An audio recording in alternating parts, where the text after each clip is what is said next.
Cómo duplicar su poder mental. Módulo 18. Albert Einstein dijo en una ocasión que todos los niños son genios al nacer, y las recientes investigaciones parecen indicar que todo el mundo conserva la capacidad de funcionar como un genio, siempre que haya en el campo adecuado. Lo que deseamos decirles en esta sesión es que ustedes son genios. Ustedes tienen la capacidad de funcionar a niveles excepcionales en al menos un campo de su vida, si es que pueden localizarlo. El doctor Howard Gardner, de la Universidad de Harvard, ha escrito un libro llamado Frames of the Mind, Estructuras del Cerebro, en el que estudia el hecho de que en la vida escolar solo se miden dos tipos de inteligencia, la inteligencia matemática y la verbal, y que se considera que uno es inteligente en la medida en que disponga de capacidades matemáticas o verbales. Las pruebas estadounidenses de rendimiento académico, todas las pruebas de ingreso y de selectividad universitarias, se basan en las capacidades verbales y matemática. Pero Gardner ha averiguado que también se puede tener inteligencia artística, inteligencia mecánica, intuitiva, musical, y la más importante de todas para lograr el éxito en la vida, de hecho, una de las bases de este curso es la inteligencia social, la capacidad de llevarse bien con los otros. Mi hijita Cristina tiene 7 años. Puede que Cristina no saque unas notas extraordinarias en matemáticas o en lectura, pero les diré una cosa. Cuando se trata de llevarse bien con la gente, Cristina es dinamita pura. Y, al ser así, sabemos que siempre que la animen y le den apoyo, nunca tendrá problemas en la vida. Volvamos al punto principal. Usted es un genio. Ese genio, esa inteligencia, esa capacidad creadora, es algo que es suyo por derecho. La creatividad es tan natural para usted como lo es respirar. Y puesto que decimos que todos los niños son genios al nacer, vamos a examinar un par de hechos interesantes. En unos estudios recientes se analizaron los resultados obtenidos en unas pruebas de inteligencia por niños entre 2 y 4 años. Entre los 2 y los 4 años es cuando por primera vez se pueden realizar pruebas de inteligencia, y se pudo ver que, en el 94% de los casos, los resultados indicaban una elevada inteligencia y una elevada creatividad. A continuación se repitieron las pruebas con estos mismos niños a los 7 años, y se vio que solamente en el 4% de los casos los resultados indicaban una elevada inteligencia y una elevada creatividad. ¿Cómo sucedió esto? ¿Por qué este espectacular descenso en la creatividad? Muy sencillo. Entre los 2 y los 4 años y a la edad de 7 años, estos niños hacían cosas, tocaban cosas, las probaban, las olían, se metían en todas partes. A los 2 y 3 años son terribles, a los 4 son fantásticos, etc. Lo que pasó es que averiguaron que cuando hacían estas cosas sus padres se enfadaban, sus profesores se enfadaban, sus hermanos se enfadaban, les gritaban, les daban azotes y les desanimaban a la hora de hacer cosas nuevas, de explorar el mundo con el tipo de entusiasmo que los niños ponen en estas cosas. Averiguaron que si uno quiere salir adelante tiene que hacer lo que se espera de uno, así que con el tiempo se volvieron pasivos. Empezaron a ir al colegio y les sentaron en filas ordenadas. Hablaban cuando levantaban la mano, les decían cuándo podían ir al baño, etc. Pero lo maravilloso es que, aunque esto haya sucedido, la creatividad se sumerge como un río subterráneo, y lo que vamos a hacer en esta sesión es hablar de cómo se le puede hacer volver a la superficie. Por cierto, en la Universidad de Minnesota se realizó un interesante estudio hace algunos años. Este estudio se basaba en una prueba psicológica realizada en la universidad para verificar qué factores llevaban a la creatividad en los niños, y lo que se hizo fue seleccionar a varias madres de la zona urbana de Minneapolis que padecían retraso mental, esto es, sus coeficientes de inteligencia representaban un máximo de 80. Se localizó a cada una de estas madres en un momento en el que estaban teniendo hijos, y se estableció un experimento por el que los estudiantes de la Facultad de Psicología iban a las casas de estas madres, recogían a los niños a una edad temprana, los llevaban a la universidad, los situaban en un entorno donde podían jugar, donde se les estimulaba, oían música, tenían juguetes. Los estudiantes experimentaban con ellos y les mantenían ocupados, los cogían en brazos y jugaban con ellos, etc. Al final de este experimento, y según iba progresando, cuando llegaron a una edad en la que se les pudo hacer una prueba de coeficiente de inteligencia sobre los 5 o 6 años, se averiguó que los resultados de estos niños rondaban los 130 puntos, que, como saben, se aproxima a lo excepcional. Se considera que una persona con un coeficiente de inteligencia de 140 es un genio. Un coeficiente de inteligencia de 130 está algunos puntos por debajo de lo que se necesita para ser clasificado en el nivel superior. Cuando se les repitieron las pruebas, un par de años después, el resultado medio fue un coeficiente de inteligencia de 132 puntos. ¿Cuál era la clave? ¿Cuál era la clave para este increíble desarrollo de la mentalidad? Averiguaron que la clave era la estimulación. La clave era la estimulación. Averiguaron que durante los años iniciales de formación de un niño, el nivel de inteligencia y creatividad que se desarrolla está en proporción directa con la calidad y la cantidad de estimulación que un niño recibe. ¿Qué significa esto para ustedes y para mí? Pues significa que si tienen niños, lo mejor que pueden hacer es suministrarles un entorno que los estimule. Significa que si desean ser una persona muy creadora, lo mejor que pueden hacer para ustedes mismos es suministrarse una dieta que les estimule. Distintos libros, cintas, ideas, personas, situaciones, entornos. Incluso el hecho de utilizar rutas distintas para ir al trabajo tiende a ayudarnos a romper con nuestra rutina y con nuestra zona cómoda y a hacernos pensar de manera diferente. Hay algo conocido como la ley del uso, o un principio denominado la ley del uso. La ley del uso aplicada a un músculo físico dice que, si no se utiliza, se pierde. Si no se utiliza un músculo durante un periodo de tiempo, se atrofia y no se puede utilizar. La ley del uso también se aplica mentalmente a su nivel de creatividad. Dice que si uno no utiliza su creatividad, ésta se atrofiará al igual que lo haría un músculo. Pero una cosa maravillosa que hemos averiguado, en un caso tras otro, es que si uno empieza a poner a prueba su creatividad, si empieza a exigirle cosas al igual que lo haría con un músculo si empezara a levantar pesos, si empieza a exigirle cosas, empezará a entrar en acción, empezará a hacerla moverse y, si lo prefiere, a estimularla con nuevas ideas y pensamientos. Así que la clave consiste en empezar a estimular su mente alimentándola con todo tipo de cosas que hagan que rompa con la rutina habitual. Hay otro aspecto interesante de la creatividad que resulta importante: el lenguaje. Una de nuestras averiguaciones consiste en que una de las correlaciones más estrechas en nuestra sociedad, la correlación directa con el éxito en cualquier campo, es la que existe entre el éxito y el conocimiento verbal. La persona media de habla inglesa utiliza menos de 1.200 palabras en su vocabulario diario, de un total de unas 500.000 palabras posibles. Hemos averiguado que el nivel de creatividad y de inteligencia del individuo están en proporción directa con el número de palabras cuyo significado conoce y que puede utilizar en una conversación. Por cierto, existen dos tipos de palabras: las que nunca se utilizan en la conversación, las que solamente se leen, pero también existen las que utilizamos continuamente en la conversación. La persona media solamente emplea 1.200. El niño medio, hasta los 5 años de edad, aprende a identificar y conocer el significado de unas 5.000 palabras. El adulto medio aprende 5.000 palabras al año, de modo que, cuantas más palabras se aprendan, más creador se hace el individuo. Lo que nos lleva a otra ley, denominada la ley de la creatividad. La ley de la creatividad dice que en la vida actual todo se inicia con las ideas, El éxito, el progreso, la felicidad, la prosperidad, el desarrollo de la vida de uno, dependen directamente de la calidad y cantidad de ideas que se desarrollen. Y lo que es sorprendente, si uno se centra en la cantidad de ideas, y yo he dedicado una enorme cantidad de trabajo al pensamiento creador, si uno se centra en la cantidad de ideas, se dará cuenta de que la calidad de las ideas es función de su cantidad. Hay quienes dicen que solamente van a desarrollar unas cuantas ideas. Esta es la gente con miedo al fracaso, con miedo al rechazo. Si uno se centra en generar una elevada cantidad de ideas nuevas que de algún modo mejorarán las cosas, ¿qué es la creatividad? La creatividad es la capacidad de producir mejoras.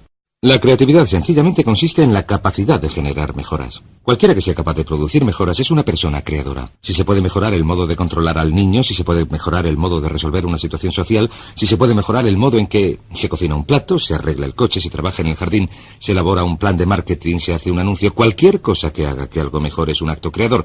No es necesario componer sinfonías o escribir novelas o pintar cuadros. Lo único que hay que hacer es mejorar las cosas. Una serie de pequeñas mejoras puede producir unas diferencias extraordinarias en el rendimiento. De modo que la ley de la creatividad dice que el futuro, el éxito, la felicidad, en muchos casos la longevidad, estarán determinados por la calidad y cantidad de las ideas que uno produce. Pero, ¿qué es lo que controla la creatividad? En mi opinión, 3 cosas. La primera, las experiencias del pasado. Si uno se ha educado en un entorno, especialmente durante la infancia, en el que se le ha animado a pensar con creatividad, entonces será una persona creadora. A nuestros hijos, desde luego, hagan lo que hagan, siempre les decimos lo inteligentes que son, lo creadores que son, lo interesantes que son, lo divertidos que son. Y cuando están cerca de nosotros siempre hablamos delante de ellos de lo creadores y listos que son nuestros hijos. Así que nuestros niños creen que son pequeños genios. Y probablemente, puesto que son nuestros hijos, no andan muy equivocados. En segundo lugar está el hecho de que el autoconcepto de un adulto con respecto a la creatividad es muy importante. ¿Se considera usted una persona creadora? Pues bien, como dijo Henry Ford, y ya lo hemos comentado antes, tanto si cree que lo es, parafraseando sus palabras, como si cree que no lo es, tendrá razón. Si su autoconcepto consiste en que se dice, creo que soy una persona creadora, esto es lo que se convertirá en su realidad. La mayoría de la gente cree que no son especialmente creadores sencillamente porque no han puesto a prueba sus capacidades creadoras desde hace tiempo. El tercer campo que determina su creatividad es su entorno actual. Si usted está en un entorno que fomenta la creatividad, que fomenta las ideas nuevas, verá que se le ocurren ideas. Tom Peters, en su libro In Search of Excellence, Buscando la Excelencia, dice algo estupendo. Dice que si les dejáramos, la gente nos ahogaría en ideas. Dice que las empresas más prósperas son aquellas donde continuamente se genera una enorme calidad y cantidad de buenas ideas. Dice que el éxito comercial está en proporción directa con la cantidad de ideas buenas o de ideas nuevas para producir mejoras. Así que examinen esos 3 puntos, estudien cuál fue su experiencia pasada con sus padres. En mi caso, mis padres Me desanimaron de cualquier idea que pude tener en cuanto a hacer algo que no fuera exactamente lo esperado, porque mis padres eran una gente con muchos temores. Vivieron la depresión y la Segunda Guerra Mundial, etc. Mi autoconcepto me decía que no tenía ninguna creatividad, y mi entorno en muchas situaciones era del tipo en el que había que hacer lo que se esperaba de uno para salir adelante. Pero si empezamos a desprendernos de estas cosas, si empezamos a darnos cuenta de que somos creadores, entonces empezamos a hacer que esto se convierta en nuestra realidad. Ahora bien, existen dos tipos de personalidades, lo que llamamos la personalidad mecánica y lo que llamamos la personalidad adaptable. La principal diferencia entre estos dos tipos consiste en que la personalidad mecánica es rígida y la personalidad adaptable es flexible. La personalidad mecánica tiende a ser dogmática. En otras palabras, quienes la tienen dicen tajantemente que las cosas son de una manera, hacen declaraciones que podríamos definir como en blanco y negro. Todo es sí, no, arriba, abajo, blanco, negro. Son casi absolutistas. La declaración de un absolutista es esto es así absolutamente. La persona adaptable tiene una mentalidad abierta. Siempre está dispuesta a considerar distintos enfoques. Se dan cuenta de que una pregunta nunca queda contestada, así que siempre están preguntando. Siempre están haciendo más preguntas. Dicen cosas como ¿qué os parece esto? ¿Qué os parece si hacemos aquello? ¿O por qué no probamos esto? O esa podría ser otra idea. Y tienden, si lo prefieren, a ser fluidos. Si se plantea una idea nueva, si acaban de tomar una decisión y se plantea una idea nueva, dejan la primera y adoptan la segunda. Son muy flexibles. Y verán que las personalidades adaptables son las personalidades con más éxito, las más felices. De hecho, existe una relación directa entre un amor propio reducido y la falta de seguridad. Falta de seguridad. La gente recurre a su inseguridad. Y la gente con un elevado amor propio con seguridad, los que están satisfechos consigo mismos, están dispuestos a cuestionar las ideas. De modo que pregúntense en qué lugar del gráfico se sitúan ustedes en cuanto a tener una personalidad mecánica o adaptable. Y he aquí 4 preguntas fáciles que se pueden hacer, 4 maneras fáciles de analizarse. Pregúntense lo siguiente: ¿con qué facilidad en una escala de 1 a 10 pueden hacer una de estas manifestaciones? Número 1. ¿Con qué facilidad pueden decir me he equivocado, no tenía razón? Me he equivocado, no tenía razón. Verán, las personas adaptables, las personas flexibles y fluidas están dispuestas a reconocer que se han equivocado, y las personas mecánicas, o si lo prefieren rígidas, son las que no pueden admitir que se han equivocado, de modo que lo que hacen es esforzarse por ocultar su error. Trabajan mucho para defenderse y proteger sus errores en lugar de decir me he equivocado. Una vez que uno ha dicho me he equivocado, no hay nada que discutir, entonces uno se puede dedicar a hallar la solución. He aquí otra manifestación. ¿Con qué facilidad, en una escala de 1 a 10, pueden decir, he cambiado de opinión, es verdad, antes me parecía buena idea, pero he cambiado de opinión? La capacidad de cambiar de opinión es el distintivo de una persona flexible. ¿Con qué facilidad pueden decir, no lo sé, en una escala de 1 a 10? Si alguien, un hijo, un padre, un jefe, les hace una pregunta, ¿con qué facilidad pueden decir no lo sé? O manifestación final, ¿con qué facilidad pueden decir necesito ayuda, no lo puedo hacer yo solo, no tengo la capacidad suficiente, necesito que alguien me ayude, necesito ayuda, he cambiado de opinión, no lo sé?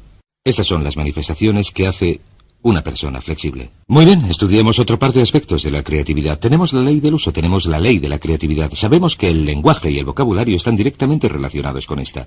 Sabemos que el autoconcepto es parte esencial de la creatividad, que cuanto más se gusta uno a sí mismo, cuanto más cree uno en sí mismo, más probabilidades tiene de ser creador. Así que el siguiente punto es preguntar. Sencillamente, la capacidad de hacer preguntas. Cuanto más dispuesto esté uno a hacer preguntas una y otra vez, cuanto más dispuesto esté uno a decir qué pasaría si lo hiciéramos de otro modo, qué pasaría si cambiáramos, qué pasaría si hiciéramos lo contrario de lo que estamos haciendo, qué pasaría si hiciéramos más, si hiciéramos menos, si dejáramos de hacerlo por completo, estas son las preguntas de una persona creadora. Ahora bien, como ya he dicho, usted es un genio. Sin embargo, ¿va usted a desarrollar su genio plenamente? El único modo de que pueda desarrollar su genio plenamente es empezando a utilizar algunas de las técnicas que hemos comentado en este seminario. Una de ellas es tener unas metas muy claras. Si usted tiene unas metas claras que desea lograr, estas estimularán su creatividad, como comentaremos en el próximo módulo. La segunda parte es empezar a utilizar afirmaciones, y la mejor afirmación es soy un genio, soy un genio, soy un genio, y repetirlo una y otra vez. Sucederá algo sorprendente si repiten estas palabras. En su mente consciente y subconsciente, cuando empieza a decir una y otra vez en su mente consciente, soy un genio, soy un genio, soy un genio, usted impulsa el mensaje al subconsciente. ¿Sabe lo que hace el subconsciente? El subconsciente dice, de eso nada, ganso, no se te ha ocurrido una idea decente en los últimos 10 años. Pero usted dice, soy un genio, soy un genio. Usted hace que penetre el mensaje, imprime el mensaje en su subconsciente. El subconsciente le conoce, lleva mucho tiempo con usted, sabe que nunca se le ocurre nada que valga la pena, pero usted insiste. Soy un genio, soy un genio, soy un genio. Continúa haciendo que penetre el mensaje. Finalmente el subconsciente dice, Muy bien, si esta es la nueva orden, si es esto lo que quieres, allá va. He aquí una idea. Haz algo con ella. Y en medio de una conversación, cuando uno está hablando de un problema, de repente se le ocurre una idea y alguien dice, caray, qué buena idea. Y usted contesta, claro, ya sabes, soy un genio. Y le repiten, sí, es una idea bastante buena. Y verá que se convertirá en un genio en la medida en que acepte la creatividad innata. Es como si viviera en un terreno y debajo de este terreno hubiera un enorme depósito de genio, y cuando afirme algo una y otra vez irá perforando más y más hasta llegar a un punto, al afirmar y visualizar, a un punto en que alcance este depósito de genio y el genio empiece a manar como si fuera un pozo de petróleo. Y cuando empiece a fluir, les diré lo más sorprendente, cuando empiece a fluir, diremos por qué funciona esto en un momento, cuando empiece a fluir, se le ocurrirá una idea tras otra. Pues bien, el punto más importante de todo este asunto consiste en entender lo siguiente, que no hay nada que no pueda lograr si explota este genio, que toda productividad y prosperidad se derivan de las ideas y que la fuente de las ideas es inagotable, lo que significa que su potencialidad es inagotable. Significa que no hay límites en cuanto a lo que puedan hacer, o tener, o ser, si desbloquean su creatividad innata, que si repiten una y otra vez, soy un genio, soy un genio, soy un genio, soy un genio, y a continuación esperan confiadamente. En el momento preciso en que la necesiten, se les presentará la respuesta precisa en la forma precisa que deseen. Y en el módulo siguiente les voy a decir cómo y por qué funciona esto.